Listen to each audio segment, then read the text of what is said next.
शक्ति के प्रधानता से 3 संप्रदाय बताए गए हैं उपासना पद्धति से, केरलीय मत, गौड़ीय मत और काश्मीरी मत, जिसमें केरलीय मत की केंद्र भूमि केरल है, गौड़ीय मत की केंद्र भूमि बंगाल है और कश्मीर मत की केंद्र भूमि कश्मीर है।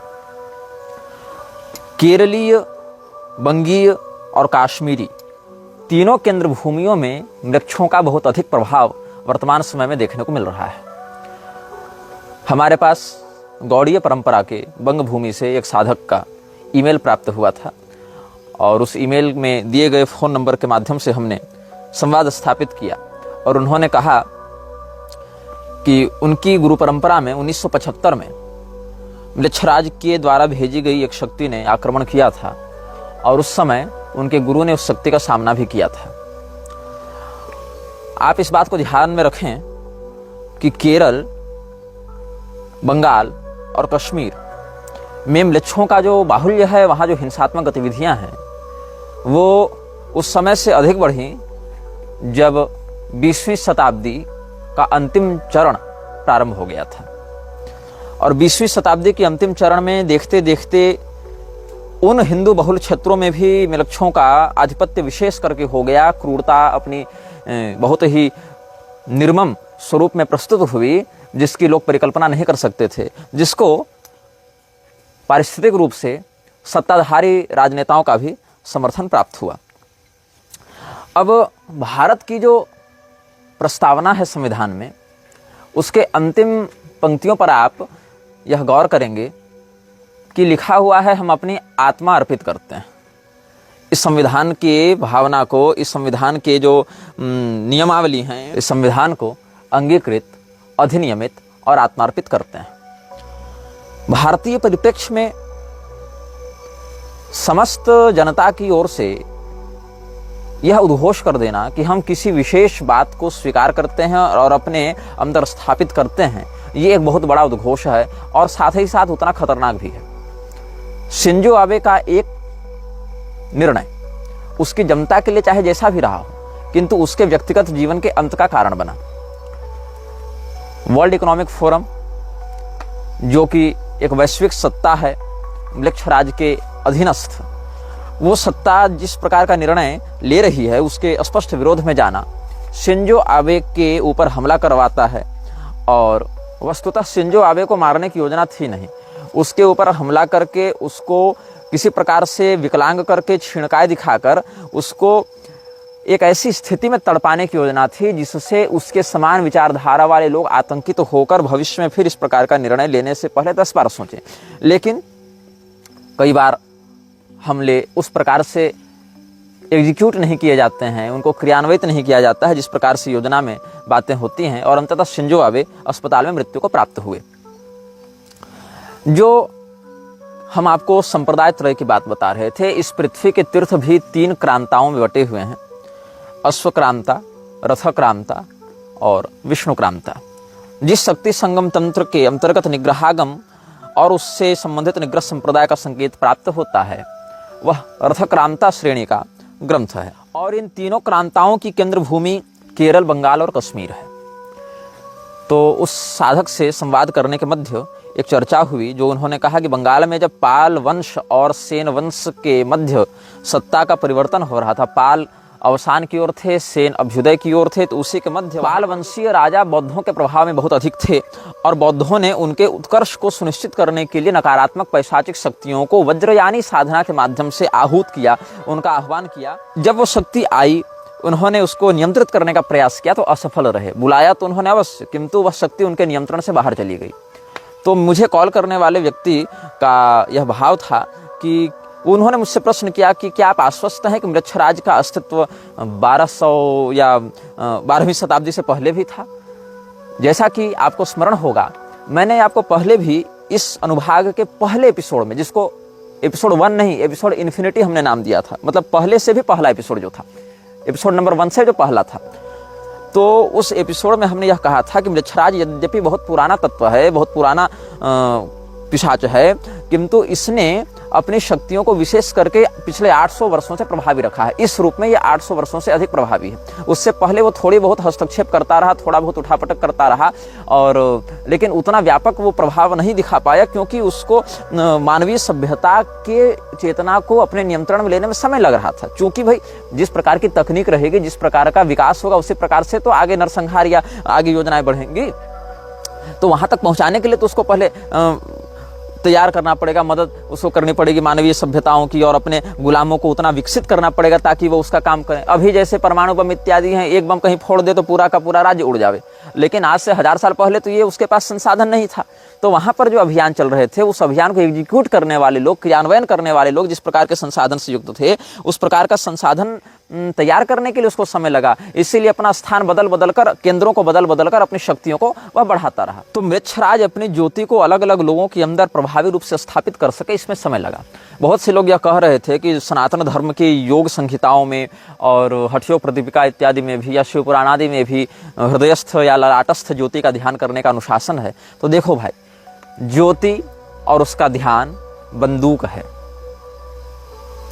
सनातनी परंपरा का साधक आरक्षी है, म्लेच्छराज और उसके दलाल आतंकवादी हैं। यहां चर्चा का विषय बंदूक नहीं है, चर्चा का विषय यह है कि बंदूक किसके हाथ में है।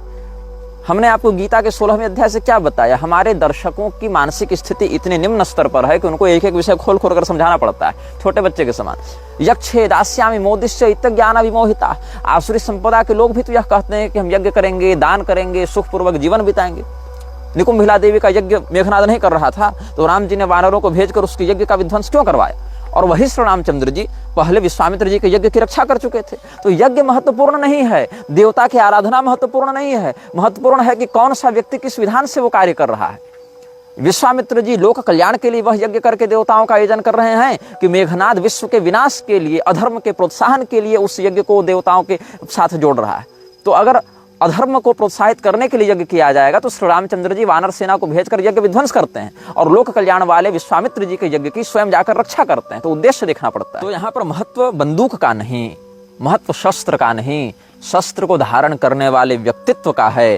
और यही कारण है कि सारे मंत्र, विधान, यज्ञ, तंत्र, यंत्र इत्यादि भी अनुचित उद्देश्य वाले व्यक्ति के प्रभाव में जाकर लोगों का विनाश करने लगते हैं, लोक संहार करने लगते हैं, और फिर उससे धर्म और सिद्धांत की हानि होती है, शिष्ट जन पराभव को प्राप्त होने लगते हैं। तो म्लेच्छराज की रणनीतियों पर हम आपको विमर्श प्रस्तुत कर रहे थे। एक वास्तविक घटना और वास्तविक संकट की ओर हम आपका ध्यान आकृष्ट करना चाहते हैं। मिस्र का कायरो शहर, मिस्र की राजधानी कायरो, जिसको प्रचलित भाषा में काहिरा भी कहा जाता है, वहां पर एक घटना घटित हुई थी। किस दिन घटना घटित हुई? 8, 9 और 10 अप्रैल को। साल था 1904। इस दिन जो घटना घटित हुई उसके विषय में बहुत कम लोग जानते हैं, और सौभाग्य से हमारे एक दर्शक को भी इस विषय में संज्ञान प्राप्त था। यद्यपि इस विषय में जिन भवितव्य बातों पर हम विमर्श प्रस्तुत करने वाले हैं, जिन विषयों पर हम चिंतन करने वाले हैं, उनमें से बहुत सी बातों का संकेत हमारे प्रबुद्ध दर्शक पहले ही पकड़ ले रहे हैं। इनमें जो प्रबुद्धता है उसी के कारण हमें यह प्रोत्साहन प्राप्त होता है कि हम और परिश्रम करके इस श्रृंखला को समृद्ध और ज्ञानोपयोगी बनाएं। क्या हुआ था मिस्र के कायरो में, उसका प्रभाव कैसे समाज पर पड़ा, और उस एक घटना के परिणाम स्वरूप क्या क्या दुष्परिणाम घटित हुए, ये हम आपको इस श्रृंखला में अनुभाग 10 के अंतर्गत अभिव्यक्त करने जा रहे हैं। एलिस्टर क्रॉली ये एक व्यक्ति है।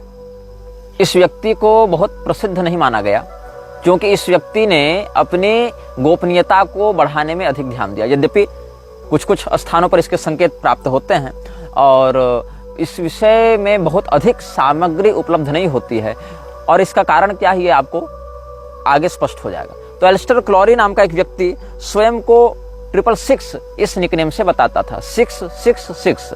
अब इस अंक का म्लेच्छराज की संस्था में क्या महत्व है, इसके विषय में आप भली प्रकार अवगत होंगे, और यदि नहीं होंगे तो भविष्य के अनुभागों में अवगत हो जाएंगे।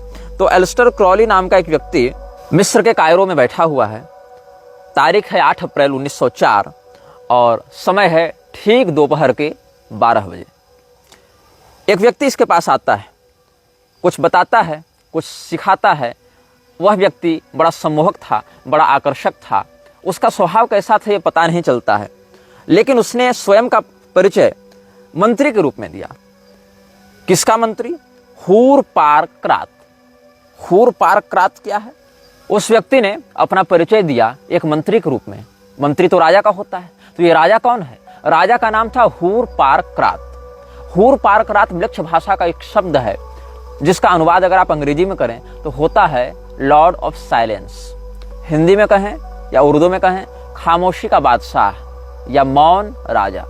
यदि आप हमारे पिछले अनुभागों को ध्यान से देखे होंगे तो वहां पर भविष्य पुराण, श्रीमद् भागवत और विष्णु पुराण के आधार पर हमने कहा था कि पूर्व काल में ही ऋषि महर्षियों ने एक ऐसे राजा की या राजवंश की उद्घोषणा कर रखी थी जो मौन नरपति के नाम से, मौन राजा के नाम से प्रसिद्ध होंगे।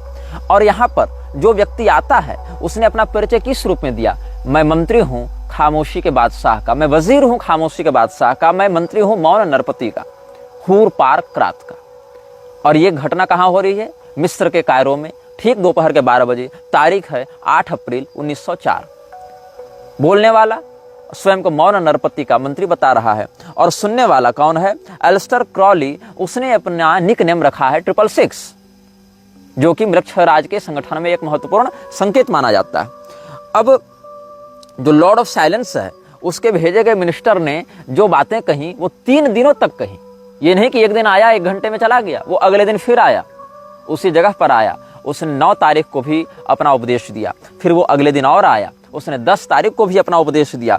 उसके जो उपदेश हैं उसको बुक ऑफ लॉ कहा जाता है। और ये बुक ऑफ लॉ बहुत बड़ी नहीं है, इसको समझना बहुत कठिन नहीं है, इसमें कोई रहस्यात्मक भाषा का प्रयोग नहीं किया गया है।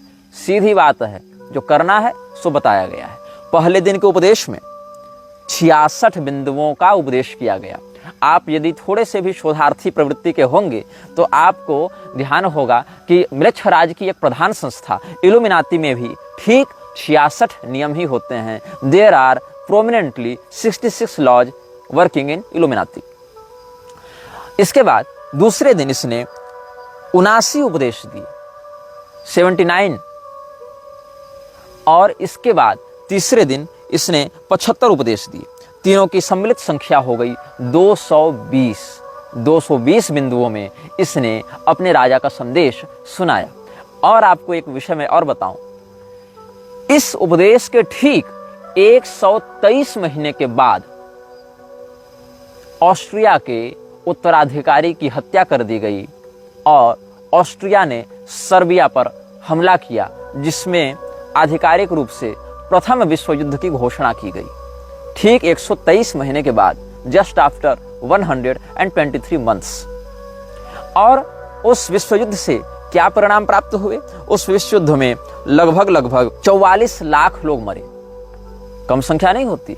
44 लाख लोग मरे, लगभग 84 लाख लोग घायल हुए और लगभग 37 लाख लोग लापता हुए थे। कुल मिलाकर उस विश्व युद्ध से, यद्यपि वो विश्व युद्ध भी वैश्विक स्तर पर नहीं हुआ था, 5-7 देशों के अंतर्गत ही हुआ वो युद्ध था, लेकिन उस कथित विश्व युद्ध से ही विश्व में आर्थिक दृष्टिकोण से देखें या तकनीक के दृष्टिकोण से देखें या राजनीतिक स्थिरता के दृष्टिकोण से देखें, व्यापक दुष्परिणाम हुए।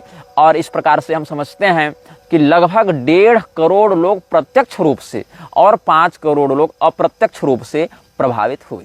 ये जो मंत्री है मौन नरपति का, हूरपारक्रात का, कैसे पता चलेगा कि ये वास्तविक है या नकली है?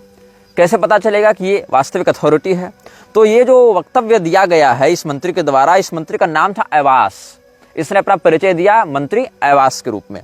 और इसकी अथॉरिटी क्या है? तो इसने कहा, he is the messenger from the forces ruling this earth at present as will be explained later on. मैं उन शक्तियों का दूत हूं जो इस पृथ्वी पर वर्तमान में शासन कर रहे हैं। मेरा नाम है ऐवास और मैं खामोशी के बादशाह का वजीर हूं, ऐसा उसने बताया। तो इसको साबित कैसे किया जाएगा? ऐसे, या तो वो कुछ ऐसी जानकारी दे, ऐसा कुछ ज्ञान दे जो किसी उपलब्ध मनुष्य के पास न हो, या किसी ऐसी शक्ति का प्रदर्शन करे जो किसी मनुष्य के पास उपलब्ध ना हो, या तो ज्ञान बल से या तो पराक्रम से वह अपने अद्वितीय होने का प्रमाण दे। तो उसने अपने ज्ञान का वहां पर तात्कालिक प्रमाण दिया है, क्योंकि शक्ति का प्रदर्शन करना वांछित नहीं था। शक्ति का प्रदर्शन तो वहां किया गया जहां 1.5 करोड़ लोग प्रभावित हो गए, इसलिए यहां पर ज्ञान के माध्यम से अपना संकेत दे दिया गया। वो ज्ञान क्या था, वो सूचना क्या थी? वहां बताया गया 3 दिनों तक, और जो बातें कही गई हैं उन बातों को आप कड़ी मिलाकर देखते जाएंगे तो बहुत कुछ आपको अनुभूतियां अंदर से होंगी। म्लेच्छराज किसी का सगा नहीं है। म्लेच्छराज न ईसाइयों का सगा है, न मुसलमानों का सगा है, न बौद्धों का सगा है, न यहूदियों का सगा है, न नास्तिकों का सगा है, न हिंदुओं का सगा है। वो बस अपने गुलाम तैयार करता है, उन गुलामों के माध्यम से अव्यवस्था, हिंसा और उपद्रव को जन्म देता है, जिससे अधर्म की वृद्धि होती है, जिससे उसकी शक्तियां बढ़ती हैं। बस इतना ही उसका स्वार्थ है। और उसने सबों को धोखा दिया है। उसने मूसा को भी धोखा दिया, ईसा को भी धोखा दिया, मोहम्मद को भी धोखा दिया, बौद्धों को भी धोखा दिया, भारतीयों को भी धोखा दिया, सबको उसने धोखा दिया। और उसने जिन नरपतियों के माध्यम से अपने संदेश को व्यक्त किया है, वहां पर यह बात स्पष्ट की गई है कि लोग उसके प्रतिनिधि को तो जानेंगे प्रधानता से, लेकिन उसे स्वयं में नहीं जान पाएंगे कि वो प्रतिनिधि है किसका। मतलब the second authority will be known as prime. जो उसका प्रतिनिधि होगा या जो उसका छद्म रूप होगा, उसी को लोग वास्तविक मान लेंगे। तो म्लेच्छराज के ऐसे रूप भी जो हम आपको वर्णित करते हैं, जो अन्य लोग अनुभव करते हैं, उनमें एक बहुत बड़ी संभावना यह रहती है कि वो भी एक सूडो चेहरा बनाकर चल रहा हो अपने वास्तविक रूप को छिपाने के लिए, ताकि हम वहां तक पहुंच न सकें। लेकिन जिस प्रकार का वह स्वयं को प्रदर्शित करता है, कम से कम उतना भी हम जान जाएं प्रारंभ में, तो हमारे लिए कम से कम शत्रु को पहचानना और उससे लड़ने के लिए तैयार होना अपेक्षाकृत अधिक सरल हो जाएगा। इसने अपने परिचय को देने के लिए मिस्री सभ्यता के कुछ शब्दों का प्रयोग किया है, जैसे कि रा, जैसे कि होरस, जैसे कि ओसाइरिस। इन नामों का इसने प्रयोग किया है। और ये कौन है वास्तव में, इसको यदि आपको जानना है और मनोरंजक तरीके से समझना है तो आप एक फिल्म देख लेंगे, द गॉड्स ऑफ इजिप्ट। ये उपदेश भी इजिप्ट में ही दिया जा रहा है, तो वहां के निवासी या वहां की सभ्यता के लोग अच्छे से कनेक्ट कर सकें इसकी बातों से, इसके लिए इसने उन नामों का प्रयोग किया है। तो इसने बताया कि आजकल के जो राजनेता हैं, आजकल के जो पॉलिटिशियंस हैं, जो कम्युनिस्ट्स हैं, या जो फांसीवादी हैं, या और भी प्रकार के जो डेमोक्रेट होल्डर्स हैं, वो क्या है, अबॉर्टिव बर्थ्स ऑफ चाइल्ड। वो हमारे बच्चे की अनचाहे गर्भ हैं। बच्चे का गर्भ, हाँ, वहां पर चाइल्ड कहते हैं होरस को और फादर कहते हैं ओसाइरस को। तो ओसाइरस का जो विक्टोरियस चाइल्ड है, मतलब विजयी पुत्र है, विजयी संतान है होरस, उसके ये सब अनचाहे गर्भ हैं, वो निकलते जा रहे हैं और इनको मिटाना चाहिए। मतलब इनकी भी कोई वास्तविक दीर्घस्थायी सत्ता नहीं रहेगी।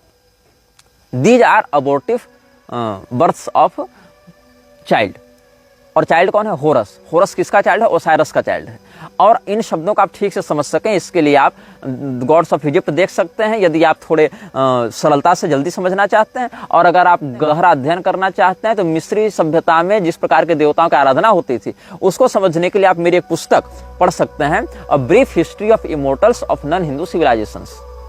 ये मेरी पुस्तक बहुत पहले प्रकाशित हुई थी और आप इसमें सामान्य परिचय इनका प्राप्त कर सकते हैं। ये कोई धार्मिक पुस्तक नहीं है, लेकिन इन बातों को समझने के लिए एक शोध ग्रंथ के रूप में इसका प्रयोग आप कर सकते हैं। ये निःशुल्क उपलब्ध भी है ऑनलाइन, इसकी पीडीएफ उपलब्ध है, brief history of immortals of non Hindu civilisations. एक बात इसमें कही गई है, जहां पर इसने अपना घर बताया है, मिस्री भाषा के अंतर्गत इन बातों का आप समझेंगे। आवश्यक नहीं कि संस्कृत में भी ऐसे ही प्राप्त हो। जैसे हमने हूर पारक्रात बताया, हूर पारक्रात का अनुवाद संस्कृत में होता है मौन नरपति, अंग्रेजी में होता है साइलेंट लॉर्ड या लॉर्ड ऑफ साइलेंस, ऐसे कह सकते हैं। लेकिन यहाँ हूर पारक्रात के मंत्री के रूप में अपना परिचय दिया गया। वैसे इसने अपने घर का परिचय दिया है खाब। खाब कहा है। खाब शब्द जो है वो मिलता जुलता कहीं न कहीं काबा से, KABA या KHABA और KHABS, इसमें वर्ण की दृष्टि से, अक्षरामनाय की दृष्टि से कुछ साम्यता प्राप्त हो सकती है। तो इसने क्या कहा, पहले दिन के उपदेश के 8वें बिंदु में इसने कहा है, the khaps is in the खू, नॉट द खू इन द खाप्स। अब बताओ ये क्या अर्थ होगा। खू कहते हैं अनुयायी को, खाब कहते हैं निवास को। तो हमारा जो मुख्यालय है वो वस्तुतः हमारे अनुयायियों के अंदर है। हमारे अनुयायी हमारे मुख्यालय में नहीं रहते, हमारा मुख्यालय ही हमारे अनुयायियों के अंदर रहता है। ईश्वर सर्वभूतानां हृदयेषु न तिष्ठति भ्रामयन् सर्वभूतानि यंत्रारूढ़ानि माया। तो इसी प्रकार से पिशाच भी प्रयास करते हैं कि हम दहराकाश में प्रवेश कर जावें, दहराकाश क्या है, ये थोड़ा ऊपर का विषय हो गया, इसको दहराधिकरण वाले समझ जाएंगे ब्रह्मसूत्र में, और नहीं तो आरुणयो दहरम ऐसा वेद स्तुति में भी भागवत महापुराण में मिल जाता है। भाव है कि अणुरणीयान की जो स्थिति है वही दहर कहलाती है, वही दहराकाश उसको वेदांत की भाषा में कहा जाता है। तो वहां प्रवेश करने के लिए पैशाचिक शक्तियां लालायित रहती हैं। वहां अगर घुस जावे तो वो पूरे विश्व की सत्ता पर नियंत्रण कर लेंगे, लेकिन वहां प्रवेश पाना तो बड़े बड़े योगियों के लिए संभव नहीं, तो ये पिशाच वहां पर घुस नहीं पाते। तब क्या करते हैं, ये बाहर से आवरण लेते हैं। जैसे हम किसी के घर के अंदर तो कब्जा नहीं कर सके, तो बाहर से उसके खिड़की दरवाजे में ताला मार दो, उसको अंदर ही अंदर कैद कर दो।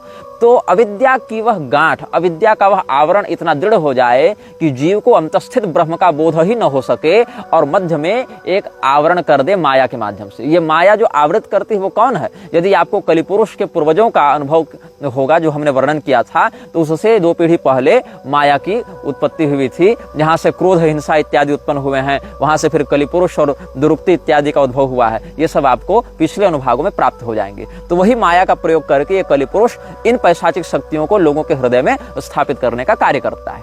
तो मुख्यालय कहाँ है? हृदय के अंदर है। और किस रूप में प्राप्त है? ये कहते हैं वर्शिप देन द खाव्स, अपने हृदय में स्थित मेरे मुख्यालय की पूजा करो, and behold my light shed over you, और मेरा प्रकाश अपने ऊपर आने दो। Let my servants be few and secret, they shall rule the many and the known. जो पहले दिन का उपदेश था उसका 10वां नियम क्या कहता है? मेरे गुलाम, मेरे सेवक कम होंगे, गुप्त होंगे, लेकिन वो प्रसिद्ध लोगों पर शासन करेंगे, बहुत लोगों पर शासन करेंगे। मतलब अप्रसिद्ध और कम लोग चूंकि मेरे सेवक होंगे, इसलिए मेरी शक्ति से युक्त होंगे, मेरा प्रकाश उनके ऊपर होगा, मेरी ज्योति से वो आलोकित होंगे, इसीलिए कम और अप्रसिद्ध होने के बाद भी अधिक संख्या वाले प्रसिद्ध और प्रभुत्वशाली लोगों के ऊपर वो शासन करेंगे। ये बिल्कुल स्पष्ट बात कही गई है। These are fools that men adore both their gods and their men are fool. ये लोग जिसकी उपासना करते हैं वो भी मूर्ख है, और उसकी उपासना करने वाले भी मूर्ख हैं। ऐसा इसने अपना भाव व्यक्त किया है। इसमें एक तीसरा विषय कहा गया है, every man and every women is a star. प्रत्येक पुरुष और प्रत्येक स्त्री एक तारा है। आप मृक्षराज के बहुत सी संस्थाओं में सितारे का, 6 कोण वाले सितारे का निशान बहुत स्पष्टता से देख सकते हैं, कोई गुप्त बात नहीं है। यही पहले दिन के उपदेश में 8 अप्रैल 1904 ईस्वी को कायरो शहर में दोपहर 12 बजे जो तीसरा नियम बताया गया, वहां पर कहा गया every man and every woman is a star. तो कहीं कहीं 5, कहीं कहीं 6, और कुछ संस्थाओं में 3 कोणों वाले त्रिकोण को या पंचकोण, षटकोण इत्यादि सितारों को भी अभिव्यक्त किया गया है उस संस्था के ग्रेडिंग के आधार पर। अब सुनो, इसके आगे जो संकेत है वो बहुत स्पष्ट है।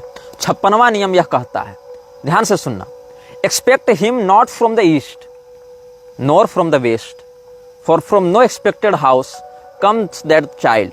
ओम, all words are sacred and all prophets true, save only that they understand a little, solve the first half of the equation, leave the second unattacked, but thou hast all in the clear light and some though not all in the dark।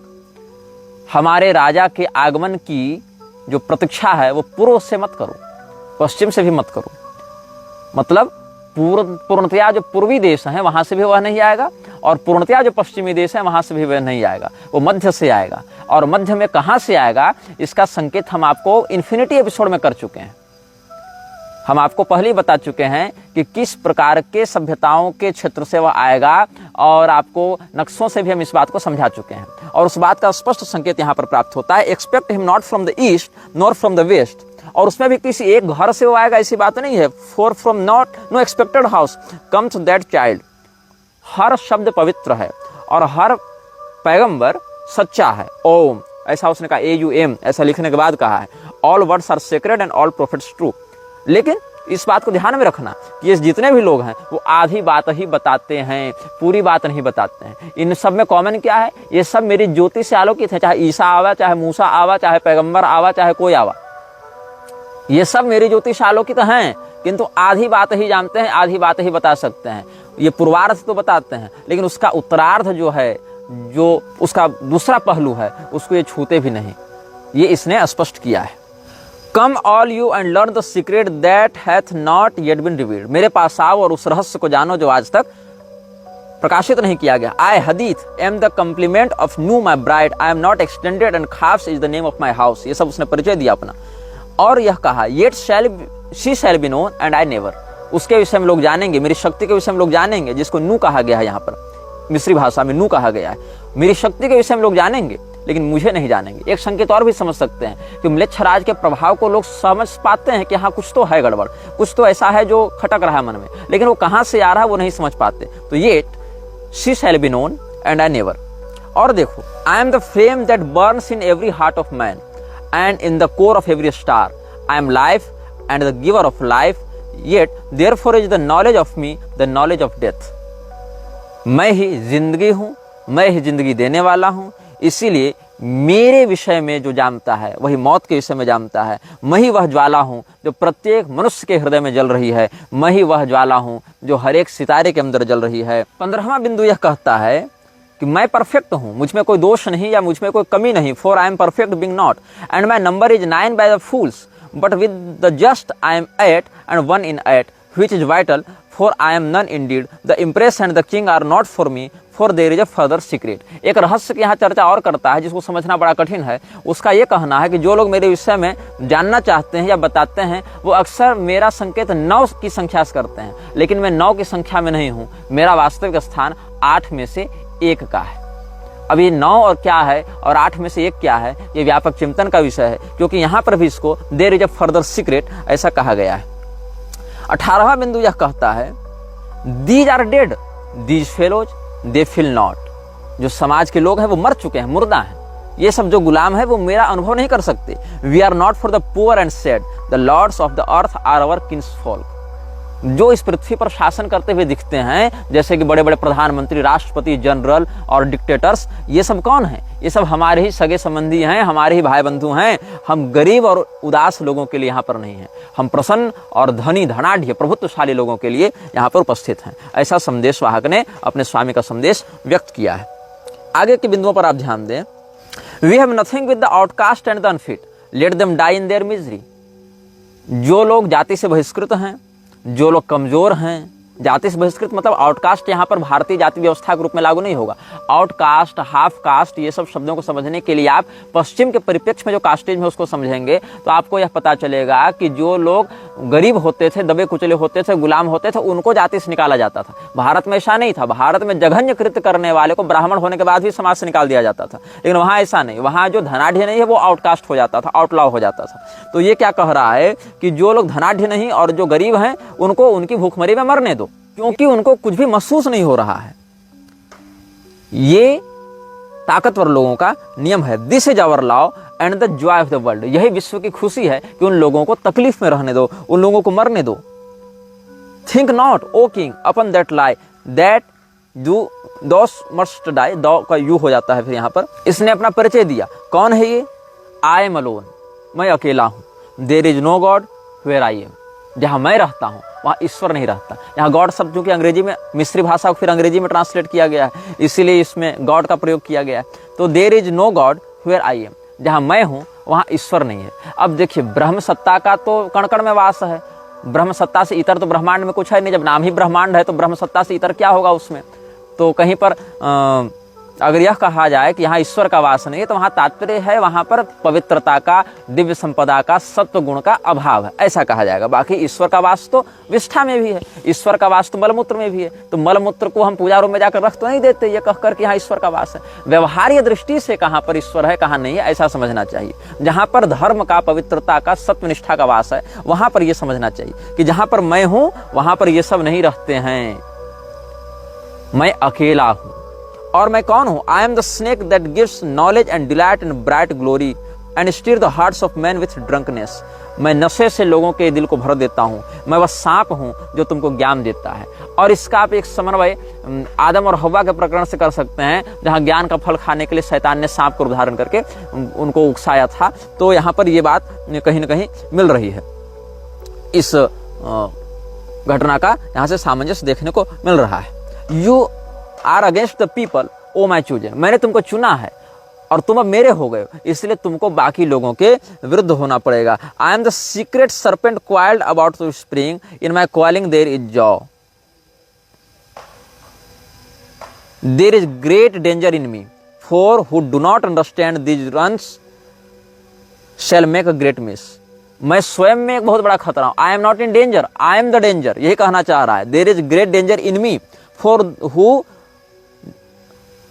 Do not understand this Ron's shell make a great miss. जो मेरे संकेत को नहीं समझ रहे वो बहुत बड़े छलावे में हैं। Now curse upon because and his kin may because he accursed forever. If will stops and cries why invoking, because that will stops and does not. If power asks why, then is power weakness. ये कहता है कि सत्ता कौन है जो कभी प्रतिप्रश्न न करे। अगर कोई पूछ रहा है कि क्यों, तो इसका अर्थ है वो सत्ताधारी नहीं है। सत्ताधारी प्रश्न नहीं करता कि क्यों, वो यह नहीं पूछता कि क्यों। जो लोग सुलेमानी परंपरा के तांत्रिकों को जानते होंगे या इस्लामी पीरवाणी तंत्र के मंत्रों को जानते होंगे या उस प्रकार के काले जिन्नात हमजात इत्यादि की सिद्धि के विषय में रुचि रखते होंगे, वो जानते होंगे वहां सुलेमान की दुहाई दी जाती है नकारात्मक शक्तियों से लड़ने के लिए, अपनी सुरक्षा करने के लिए, या उनको बुलाने के लिए भी कई बार जिन्नात इत्यादि की शक्तियों के लिए इस्लामी तांत्रिक जो हैं वो इस प्रकार का कार्य किया करते हैं। और इसका बहुत बड़ा प्रयोग लव जिहाद इत्यादि में भी किया जाता है या लोगों की संपदा का हनन करने के लिए भी किया जाता है। और इसका बहुत प्रत्यक्ष और व्यापक प्रभाव समाज में देखने को मिलता है। मेरे कई परिचित इस प्रकार से पीड़ित भी रहे और बाद में मुक्त भी हुए। तो वहां पर सुलेमान की जो मुहर है उस मुहर में 6 कोणों वाला सितारा होता है। और सुलेमान और उसकी जो शैतानी परंपरा है जो कि म्लेच्छराज के अभियान को आगे बढ़ाने में बहुत सहयोगी सिद्ध होती है, उसको हम रणनीतिक चलचित्रों के बाद स्पष्ट करेंगे। तो इसने फिर आगे नियम में कहा है कि तुम हमारे जो लोग हो, जगो, उठो, O my people, rise up and awake, let the rituals be rightly performed with joy and beauty. There are rituals of the elements and feasts of the time. बहुत प्रकार के रिचुअल करने के लिए आमंत्रित करता है। 3 दिनों का रिचुअल करते हैं ये लोग, चूंकि 3 दिनों तक भी उपदेश दिया गया था ना। अ feast for the 3 days of the writing of the book of the law, ये सब कहा गया। अ feast for the supreme ritual and a feast for the equinox of the gods, a feast for fire, a feast for water, a feast for life and a greater feast for death. आग के लिए एक दावत दो, पानी के लिए एक दावत दो, जिंदगी के लिए एक दावत दो, लेकिन इससे बड़ी दावत होनी चाहिए मौत के लिए। ये इसने कहा। पिटी नॉट द फैलन, जो लोग इस समाज में दबे कुचले हैं, गिरे हुए हैं, उन पर दया मत करो। आई नेवर न्यू देम, मैं उनको जानता ही नहीं हूँ। आई एम नॉट फॉर देम, मैं उनको खुश करने के लिए, उनकी तरक्की के लिए नहीं हूँ। आई कंसोल नॉट, मैं उनको सांत्वना नहीं देता। I hate the consult and the consoler, जो व्यक्ति गरीबों का मददगार बनता है, लोगों के प्रति सहानुभूति रखता है, दया का भाव रखता है, ऐसा दयालु और ऐसे दया के पात्र दोनों से मुझे नफरत है। I am unique and the conqueror, I am not the slaves that I am not of the slaves that perish, be they damned and dead, amen. मैं अद्वितीय हूं, मैं विजेता हूं, मैं वो गुलाम नहीं जो कभी नष्ट हो जाएगा। जो गुलाम हैं वो अपने जो गुर्बत है उसमें पड़े रहें और मर जाएं, यही मैं चाहता हूं, इसने कहा। और आगे के कुछ पंक्तियों पर आप ध्यान देंगे तो इसने एक 75वां जो नियम है इसका, जो दूसरे दिन इसने उपदेश दिया था, उसके अंत में इसने क्या कहा, listen to the numbers and the words. आप इसको नोट भी कर सकते हैं, भविष्य में रेफरेंस में काम आएगा। ये क्या कह रहा है, he that lives long and desires death much is ever the king among the kings. वो जो बहुत लंबी जिंदगी जीता है और मौत की कामना करता है, वो राजाओं का भी राजा है। आप इस शब्द पर गौर करेंगे, जो बहुत लंबा जीता है। म्लेच्छराज की भी जिंदगी बहुत लंबी है। एंड डिजायर्स डेथ, और मौत की कामना करता है, अपने लिए नहीं, लोगों के लिए। क्योंकि अपने लिए तो कह दिया ना इसने ना पहले कि मैं वो नहीं जो मर जाएगा। इसने पहले कह दिया ना कि I am not the of the slaves that perish, be they damned and dead. ये उसने कहा। मौत के लिए तो ये दावत बुला रहा है, greatest feast for the death या greater feast for the death. तो ये खुद के लिए डिजायर नहीं कर रहा है मृत्यु की, हमारे लिए कर रहा है, तुम्हारे लिए कर रहा है। तो he that lives long and desires death much is ever the king among the kings, I listen to the numbers and the words. अब क्या नंबर है, क्या वर्ड है? वर्ड सारे कैपिटल हैं। नंबर नोट कीजिएगा, 4, 6, 3, 8, A, B, K, 2, 4, A, L, G, M, O, R, 3, Y, X, 24, 89, R, P, S, T, O, यही इसने संकेत में कहा। इसका अर्थ क्या है? जब पूछा गया तो कहा कि तुम जानो नहीं और न जानो तो ज्यादा अच्छा है। ये उन लोगों के लिए है जो इसके अनुयायी बनेंगे। एक प्रकार से जैसे रेफरल कोड दिया जाता है ना, ये रेफरल कोड है मृक्षराज का। There comes one to follow thee, he shall expound it, but remember O chosen one to be me, so follow the love of Nu in the star lit heaven, to look forth upon men, to tell them this glad word. और इसके बाद क्या कहा? They shall worship my name four square, mystic, wonderful, the number of the man and the name of my house 418। इसके घर की संख्या बताई इसने जहां पर इसको कहना है। और इसके बाद तीसरे दिन का जब इसने उपदेश प्रारंभ किया मंत्री ने, तो एक बहुत विचित्र बात कही, जिस बात को आप लोग शायद हंसें, शायद मजाक में उड़ाएं, लेकिन ये वर्ड बड़ा फेमस है। इसमें कहते हैं आबरा डाबरा। आबरा का डाबरा शब्द नहीं है। तो यहाँ पर शैतान ने, या जो भी इसका आप पर्याय समझना चाहें, पिशाच कहना चाहें, मृक्षराज कहना चाहें, या मृक्षराज के प्रतिनिधि के माध्यम से ये शब्द व्यक्त किया गया है। इसमें आबरा का डाबरा का प्रयोग नहीं किया गया, आबरा डाबरा का प्रयोग किया गया। आबरा का डाबरा इस शब्द का प्रयोग यहूदी इत्यादि करते हैं, जो कि ईश्वरीय उल्लास के शब्द के रूप में प्रयोग किया जाता है, जिसमें अपनी कामनाओं को सत्य सिद्ध होने की भावना रखी जाती है। इसीलिए जो जादूगर हैं वो इस शब्द का प्रयोग करते हैं कि हमने जिस प्रकार का जादू यहाँ संकल्पित किया है, या जिस प्रकार का चमत्कार हम यहाँ दिखाना चाहते हैं, वो हमारी सारी कल्पना सामने वाले को दिखने लगे, वो सारा सत्य हो जाए। आबरा का डाबरा इस शब्द का सामान्यार्थ होता है कि मैं जैसा बोलता हूँ वैसा ही बनाता हूँ। मतलब हमारी जो रचना है वो हमारे शब्द का अनुसरण करेगी। ऋषिणाम पुनराद्यानाम वाचमर्थोनुधावती, ये सनातन सिद्धांत में कहा जाता है, लेकिन इसको ये म्लेच्छ सिद्धांत में कहते हैं आबरा का डाबरा। लेकिन ये जो शैतानी तत्व है, ये जो नकारात्मक शक्तियां हैं, इन्होंने कहा आबरा हा डाबरा। और इसने अपना परिचय क्या दिया? इसलिए बताया there is division hither home word, there is a word not known. एक शब्द है जो अपरिचित है, अप्रसिद्ध है। Spelling is defunct, all is not out, beware hold, raise the spell of Ra Hoor Khuit. ये कोई मिस्ट्री शब्द होगा। Now let it be first understood that I am God of war and of vengeance. मैं बदले का, संहार का, युद्ध का देवता हूं। इसको तुम सबसे पहले समझ जाओ। पुरी के शंकराचार्य जी के वचनों को जिसने ध्यान से सुना होगा, उन्होंने मृक्षराज के विषय में क्या कहा था? भविष्य में होने वाले भीषण संहार के पात्र को तैयार करने की भूमिका इसकी है। और यहाँ पर क्या कह रहा है? Let it be first understood that I am a God of war and of vengeance. I shall deal hardly with them. और इसके आगे के नियमों पर इसने कहा है, Dung it about with enginery of war, I will give you a war engine. और lurk, withdraw upon them, this is the law of the battle of the conquest. Thus shall my worship be about my secret house. ये सब इसने कहा है। और I say it shall not fade, but miraculous color shall come back to it day after day. Choose it in locked glass for a proof to the world. Get the stir of revealing itself, set it in my secret temple, and the temple is already right disposed, and it shall be your Qibla forever. ये सब इसने बताया है। Worship me with fire and blood. मेरी उपासना आग से और खून से करो। Worship me with swords and with spears. मेरी पूजा भाले से और तलवार से करो। Let the woman be girt with a sword before me. Let blood flow to my name. Trample down the heathen, be upon them, O warrior. I will give you of their flesh to eat. मैं तुमको उनकी चमड़ियां दूंगा ताकि तुम खा सको उन्हें।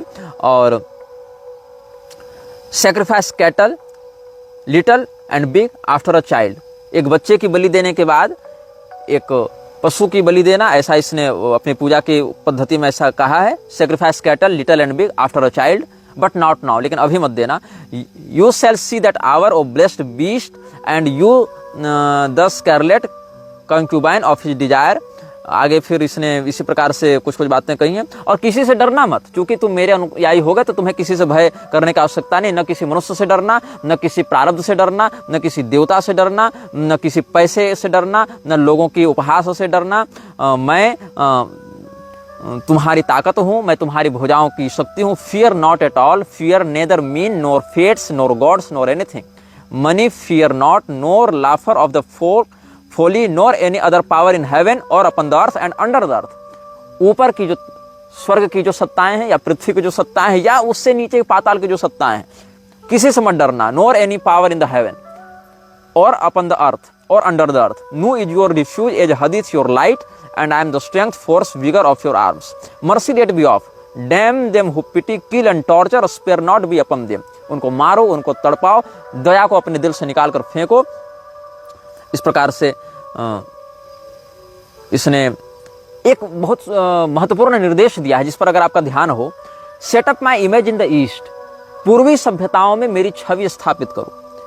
You shall buy thee an image which I shall show you, special, not unlike the one you knowest, and it shall be suddenly easy for you to do this. इसमें शेक्सपियर वाली कुछ अंग्रेजी लगाई गई है जिसको अभी के अनुसार कन्वर्ट करके मुझे समझना पड़ रहा है. तो मेरी छवि पूर्व में स्थापित करो. पूर्वी सभ्यताओं में, पूर्व में कौन है? वहां से भारत इत्यादि हैं, तो वहां स्थापित करो. और जो छवि मैं तुम्हें दिखा रहा हूं उस छवि को वहां स्थापित करो. और ये छवि बहुत ज्यादा प्रसिद्ध नहीं है, ऐसा इसने कहा. आगे देखिए, other images group around me to support me. जो दूसरी इसकी छवियां हैं, लोग मेरा उपहास कर रहे थे यह कहते हुए कि इसने तो बाइबल का नाम बता दिया, इसने तो कुरान से नाम बता दिया, इसने तो देखो मिस्र की सभ्यता से बता दिया, इसने तो ईरान से बता दिया. देखो, मेरे इन चलचित्रों को देखकर मेरे विरोधी स्वयं को बड़ा इंटेलेक्चुअल दिखाते हुए, मेरा उपहास करते हुए यह कह रहे थे कि अरे निग्रहाचार्य ने तो क्या किया, इस सभ्यता से ये नाम चुरा लिया, इससे ये नाम चुरा लिया, इससे ये नाम चुरा लिया, और सबको जोड़ जाड़ कर परोस दिया और कह दिया कि यही शैतान है, यही है, और एक काल्पनिक कहानी गढ़ दी थोड़ा थोड़ा मटेरियल सबसे चुरा कर. ऐसा नहीं है. 10 अप्रैल 1904 को कायरो शहर में जब ये उपदेश पूरा होने वाला था, उस समय क्या कहता है ये जो दूत है उस स्वघोषित वैश्विक शासक का, क्या कहता है कि मेरी बहुत सी छवियां हैं और वो सारी छवियां जो हैं वो तुम्हारे लिए उपास्य हैं. उनमें सारी छवियों की तुम पूजा करोगे, और ये सारी जो मेरे नाम हैं, मेरे जो चेहरे हैं या मेरे जो रूप हैं, वो सारे मेरे चारों ओर मेरा समर्थन करने के लिए, मेरी शक्ति को बढ़ाने के लिए होते हैं. The other images group around me to support me. 22वां नंबर देखिए, 3 अध्याय का. Let all be worshipped for they shall cluster to exalt me. I am the visible object of worship, the others are secret. ये कहता है, for the beast and his bride are they and the winners of the ordeal X. What is this you shall know. और the best blood is of the moon monthly, then the fresh blood of a child or dropping from the host of heaven, then of an image, then of a priest or of the worshippers, last of some beast, no matter of what. जिन लोगों ने मेरा उपहास किया था, जिन मूर्खों ने, जिन कुलकलंकों ने, जब मैंने कहा था कि पूर्णिमा को इसकी शक्तियां बहुत अधिक बढ़ती हैं, तो लोग मुझे उपदेश देने आए थे कि अरे तू कैसा मूर्ख है, अमावस्या की शक्ति बढ़ती है. आना जाना कुछ नहीं है, लेकिन उपदेश पहले देना है. ये स्वयं कह रहा है यहाँ पर, the best blood is of the moon. चंद्रमा से टपकता खून ही सर्वोत्तम है. चंद्रमा अपनी पूर्ण कलाओं में कब रहता है? जब पूर्णिमा होती है. उसके बाद बच्चे का ताजा ताजा खून उसके बाद दूसरे स्थान पर आता है. Then the fresh blood of a child or dropping from the host of heaven, then of enemies. फिर जो शत्रु हैं उनका खून आता है, फिर हमारे पुजारियों का खून आता है. Then of the priest or of the worshippers. मतलब इसके जो गुलाम हैं, जो इसके आराधक हैं, वो स्वयं की भी बलि देते हैं. लास्ट ऑफ सम बीस्ट, और सबसे आखिर में जानवरों की बलि होती है, नो मैटर व्हाट. ये सब इसने बताया. These slay naming your enemies and they shall fall before you. इसने आगे भी कहा है कि कुछ कुछ प्रकार के इसने सुगंध बताए हैं, विशेष करके जैसे for perfume mix meal and honey and thick leavening of red wine, then oil of abramelin, olive oil, and afterward soften and smooth down with rich fresh blood. ये परफ्यूम कैसे बनाते? ऑलिव ऑयल से, एब्रेमेलिन के तेल से, लाल wine से, और उसमें खून मिलाकर, मधु मिलाकर ये सब परफ्यूम तैयार करते हैं बलिदान के लिए, म्लेच्छराज के लिए. और क्या करते हैं आगे? और यहाँ पर it shall become full of battles as it were and creeping things sacred unto me, these slay naming your enemies and they shall fall before you. और इस प्रकार का रिचुअल करने से शत्रुनाश होता है, म्लेच्छराज शत्रुओं का विनाश करता है, अपने अनुयायियों के लिए मार्ग खोल देता है. इसमें जिस प्रकार की इसकी पूजा होती है, इसका जो मुख है वो बाज का है. जिस समय इस रूप में पूजा की जाएगी, इस रिचुअल के समय, ये जो म्लेच्छराज है उसके स्वरूप में उसका मुख बाज के समान दिखाई पड़ेगा. और इसका मंत्र दिया गया है जो जिस प्रकार से गाना है, I adore you in the song, I am the lord of Thebes and the inspired forth seeker of Mentu, for me unveils the veiled sky. इस प्रकार से इसकी ये लोग आराधना करते हैं. और इसमें फिर कहा गया है कि success is my proof, argue not, convert not, talk not over much, let them that seek to entrap you, to overthrow you, them attack without pity or quarter and destroy them utterly. Swift as a trodden serpent, turn and strike. Be you yet deadlier than he. Drag down their souls to awful torment. Laugh at their fear. Spit upon them. मैं केवल उनकी ही रक्षा करता हूं जो अंधे हो चुके हैं, मतलब मृक्षराज को जिन्होंने अपनी आत्मा सौंप दी है और जो इधर उधर कुछ देखना सुनना नहीं चाहते अपने उस पेशाच आराध्य के अलावा। तो save only the blind ones, जो लोग इसके विषय में आंख मूंद कर इसको स्वीकार कर लेते हैं, ये उन्हीं की केवल रक्षा करता है। बाकी के साथ क्या करना है, तो उनको फंसाओ, उनको मारो, और मारने के समय कोई दया मत करना, उनको वैसे ही मतलब पलट कर काटना जैसे कोई सांप काटता है। उनकी चेतना को, उनकी आत्मा को क्रूरतापूर्वक उनके शरीर से निकाल दो, उनके डर पर हंसो और उनके ऊपर थूको। इस प्रकार से इसने निर्देश दिया है। और आगे, मैं तुम्हें I will bring you the victory and joy. I will be at your arms in battle and you shall delight to slay. Success is your proof. Courage is your armor.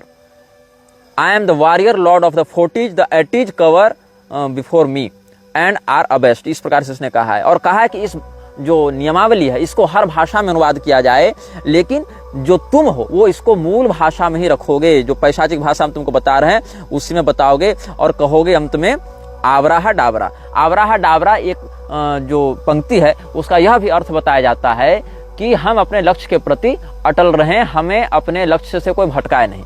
इस प्रकार से इसका एक भाव समझा जाना चाहिए। और इसके बाद जो अंतिम दिन के उपदेश हैं 48वें नंबर से देखो। पहले तो कहता है मैं अपने स्थान में जा रहा हूं, I am in a secret fourfold word, मैं एक गुप्त पहेली में छिपा हुआ हूं। The blasphemy against all gods of men, जितने प्रकार के देवताओं के लोग आराधक हैं या जितने प्रकार की शक्तियों की आराधना करते हैं उनके ऊपर मैं लानत भेजता हूं, उनको मैं अपना द्रोही ठहराता हूं। कर्स देम कर्स देम कर्स देम, मैं उनको शाप देता हूं। और ईसा को भी भेजा था इसने, लेकिन ईसा से जब इसका काम निपट गया, क्योंकि ईसा इसके प्रभाव में नहीं आ पाया पूर्णतया। कई बार ऐसा हुआ कि इसने अलग अलग राजाओं को भेजा, अलग अलग बादशाहों को भेजा, लेकिन ये उसकी उम्मीदों पर खरे नहीं उतरे। तो जिस क्रूरता और जिस पैशाचिक मत का विस्तार करने के लिए इसने ईसा को प्रेरित किया था, वो उतना सफल नहीं हो पाया इसको अपने नियंत्रण में बनाए रखने के लिए।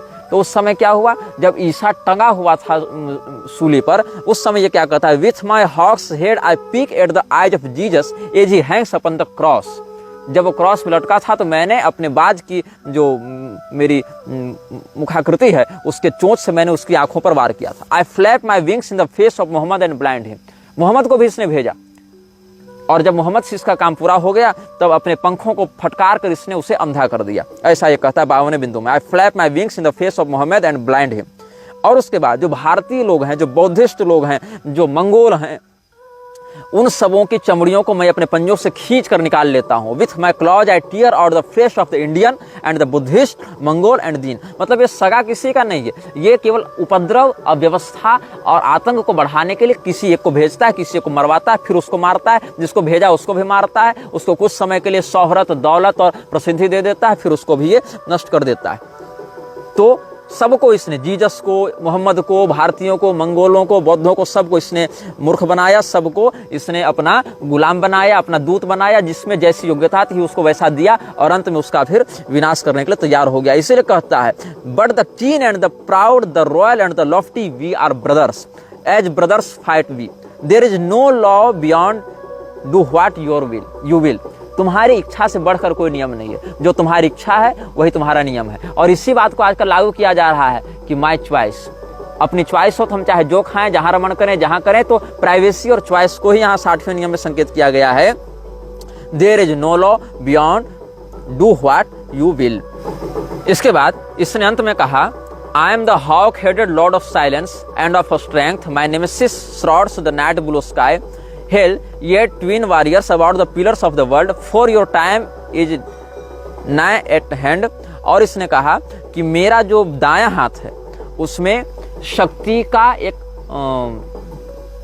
दंड है, मतलब एक डबल वैंड ऑफ पावर। शक्ति का एक वैंड है, जैसे मैजिकल वैंड होता है ना, शक्ति का शक्ति दंड है, तो डबल वैंड ऑफ पावर है। और जो बायां हाथ है मेरा वो खाली है, but my left hand is empty, for I have crushed an universe and naught remains.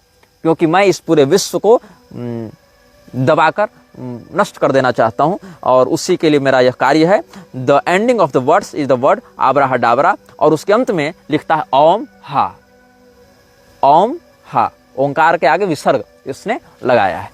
तो इस प्रकार से समझना चाहिए कि जो बातें हम बता रहे हैं और जिस प्रकार के वैश्विक सत्ताओं में इसका प्रभाव देखने को मिल रहा है, इसको समझना और इस संकेत को अभिव्यक्त करना सामान्य प्रज्ञा का भी विषय नहीं है। और इस प्रकार के जो श्रृंखलाबद्ध हम आपको बताते जा रहे हैं बातें, उसको चाहे हजारों लाखों करोड़ों लोग देख लें, लेकिन जो हम कहना चाह रहे हैं और जिस प्रकार के संकेत हम आपके सामने निर्भयतापूर्वक लाने का उपक्रम कर रहे हैं, उस परिश्रम को मेरे जीते जी भी लोग समझ पाएंगे, ये भी हम आश्वस्त नहीं हो पा रहे, क्योंकि भारतीय अंतश्चेतना इतनी अधिक मंद हो चुकी है और सुसुप्त हो चुकी है कि उसको उस गहराई से, उस अंधकार से निकालकर इन रहस्यों के सामने लाकर रखना एक बहुत ही गंभीर और बहुत ही महत्वपूर्ण कार्य हो गया है। ऊर्जा को बहुत ज़्यादा संचित करके इस काम में लगना पड़ेगा। और बहुत दुर्भाग्य का विषय है कि जो बड़े बड़े धर्मगुरु कहलाते हैं, उनके शिष्य कहलाते हैं, वो इन विषयों पर उपहास करते हैं और स्वयं तो भटकते ही हैं, अन्य लोगों को भी भटकाते हैं। मतलब एक प्रकार से वो अपने सामने खड़े खतरे को आंख बंद करके निपटाना चाहते हैं कि हमने आंख बंद कर ली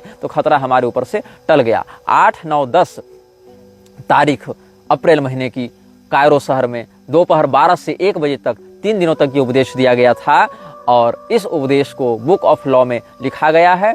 इस उपदेश को जब 123 महीने बीत गए तो प्रथम विश्व युद्ध प्रारंभ हुआ, जिसमें 44 लाख लोग मरे थे, 84 लाख लोग घायल हुए थे और लगभग 37 लाख लोग लापता हुए थे।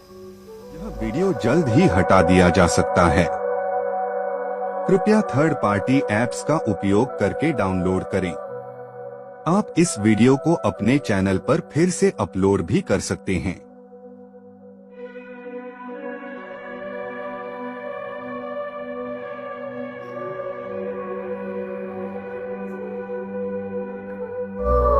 This video may get deleted soon. Please download using third-party apps. You may also re-upload this video on your channels. Thank you.